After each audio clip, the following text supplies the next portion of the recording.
Salam sejahtera semua pelajar.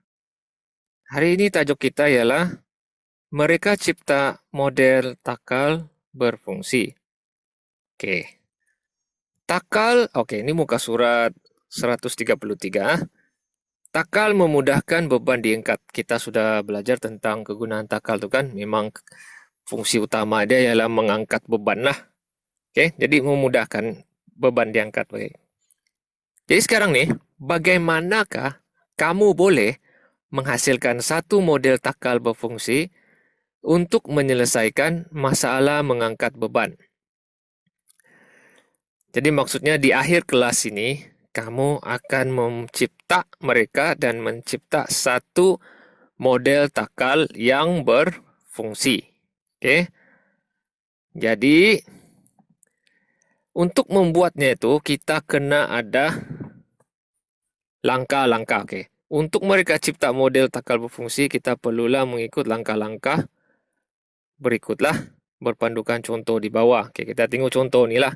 Pertama, kita kena tahu takal kamu itu untuk apa? Mengenal pasti masalah. Macam dalam ini kan contoh ni, penduduk Pangsapuri itu dia mau angkat air daripada lori karena bekalan air putus. Jadi yang ada situ tangga saja. Jadi bagaimanakah cara memudahkan kerja mengangkat air tu? Jadi guna takal lah. Oke, jadi ini masalah yang mau selesaikan, mau angkat air. Oke, kedua, kita kena fikirkan idea, menjana dulu idea. Jadi pelajar ni pun fikirlah. Saya cadangkan kita cipta takal. Kita bina model takal yang berfungsi supaya boleh guna. Dan kita boleh gunakan bahan kita semula. Tidak payah beli yang mahal-mahal, kita cipta saja. Oke, ini model saja. Ketiga, ini.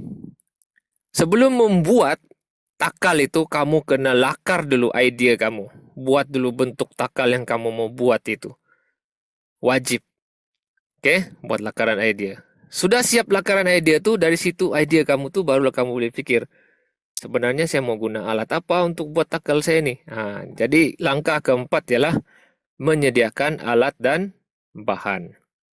Oke, contohnya gunting, pembaris, tali ni, kan, gam, botol plastik. Biasanya bahan-bahan yang kita boleh dapat lah di sekitar kita yang mudah. Lagi bagus bahan-bahan yang terbuang. Oke.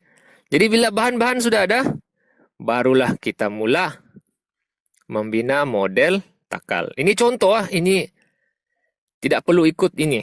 Oke. Boleh fikir sendiri. Takal yang paling mudah. Nanti cikgu tunjuk beberapa contoh. Jadi ini cara-caranya. Ukur tanda. Tepuk lubang pada bahagian tengah kotak. Cantumkan bahagian kotak dan botol yang telah dipotong. Masukkan straw. Cucuk lidi. Lepas tu gantung dan uji takal yang telah siap dibina itulah. Okey. Jadi langkah yang terakhir ialah kita uji dia.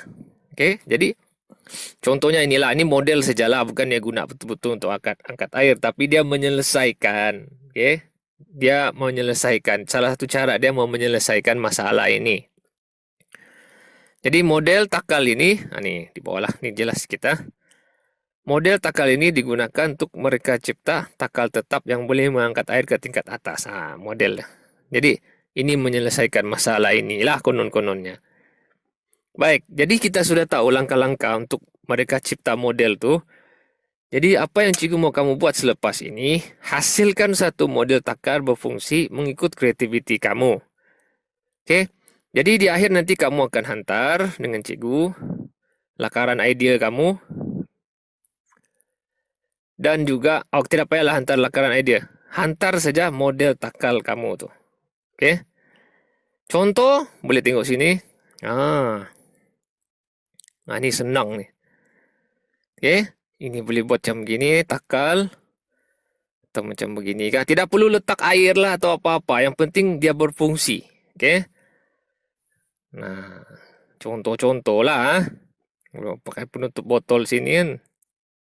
Atau lidi. Oke. Ini simple. Yang simple saja. Yang penting cikgu tahu. Yang penting takal kamu berfungsi. Macam ni dia pakai kotak-kotak ya kan. Oke. Jadi itulah yang kamu kena hasilkan.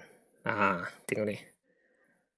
Jadi banyak rujukan yang kamu boleh buat nih menggunakan takal nih daripada Google lah. Boleh tengok di situ. Ini pakai tin tapi kena hati-hati lah kalau tin nih. Sebab dia tajam kan. Oke, jadi uh, itu saja kelas kita untuk hari ini. Selamat belajar dan selamat mereka cipta.